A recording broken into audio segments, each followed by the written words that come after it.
Hi, പുതിയൊരു വീഡിയോയിലേക്ക് സ്വാഗതം. ഈ വീഡിയോ ഹൈറിച്ചിനെ കുറിച്ച് തന്നെയാണ്. അപ്പോൾ ഞാൻ കഴിഞ്ഞൊരു വീഡിയോ ഇട്ടത് ഗവർണറുടെ ഒരു അപേക്ഷ നിരസിച്ചതിനെ കുറിച്ച് ഉള്ള ഒരു വീഡിയോ ആയിരുന്നു.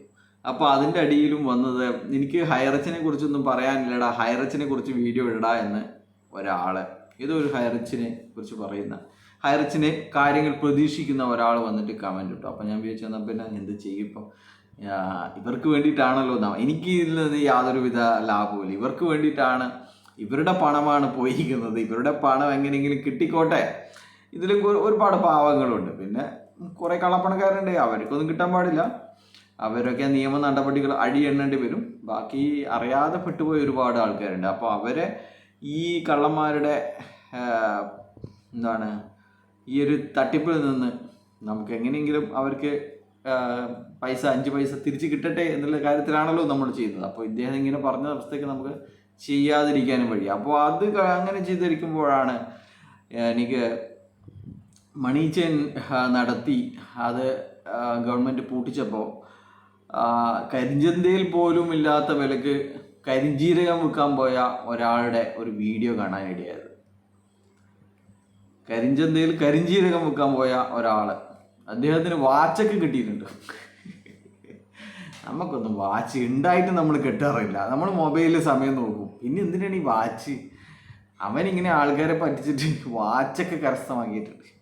വേറെ എന്തൊക്കെയാണെങ്കിൽ പിന്നെയും വിചാരിക്കുക, ചില ആൾക്കാരൊക്കെ പറ്റിച്ചിട്ട് വീട്, ബംഗ്ലാവ്, കാറ്, സ്കൂട്ടർ ഒക്കെ സംഭവിച്ച, ബൈക്കൊക്കെ സംഭവിച്ചായിട്ട് നമ്മൾ, ഇത് പിന്നെ ഇപ്പോൾ വാച്ചാണ് സംഭവിച്ചിരിക്കുന്നത്. എന്തൊക്കെയാണ്. അപ്പോൾ നമ്മൾ അവൻ്റെ വീഡിയോയുടെ കാര്യങ്ങൾ പറഞ്ഞു കഴിഞ്ഞാൽ ന്യായീകരിക്കുകയാണ്, ഇപ്പം അല്ലാണ്ട് ന്യായീകരിക്കുകയാണ്. എത്രയാണ്, 2 ലക്ഷമാണോ 25 ലക്ഷമാണ്? ഇവർ 25 ലക്ഷം എന്നാണ് പറഞ്ഞിരിക്കുന്നത്.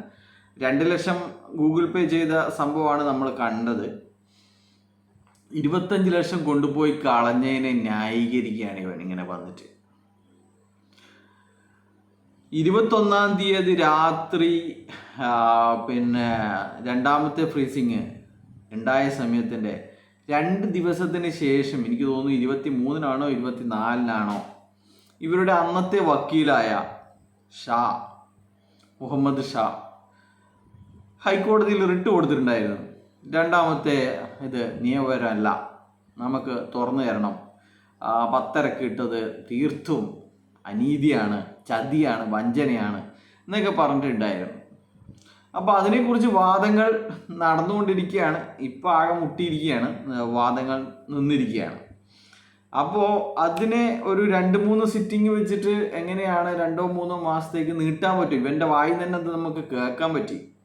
2-3 സിറ്റിംഗ് എന്ന് വെച്ചിട്ട് നമുക്കതിങ്ങനെ നീട്ടാന്നാണ് നമ്മൾ വിചാരിച്ചത്. പക്ഷേങ്കിൽ ആദ്യ ദിവസം തന്നെ നമ്മളെ കേൾക്കാതെ തന്നെ സംഭവങ്ങൾ ഡിസ്മിസ് ആക്കി എന്നുള്ളത്. ആദ്യത്തെ പാരഗ്രാഫ് എന്താണ്? ഈ ഹൈറിച്ചോളികൾ ആരും തന്നെ വായിക്കാത്തത് എനിക്കറിയില്ല. എന്താണ് ഇവർക്ക് ആദ്യത്തെ പാരഗ്രാഫ് ഇല്ലാത്തതാണോ ഇവന്മാർക്ക് ഇനി സപ്ലൈ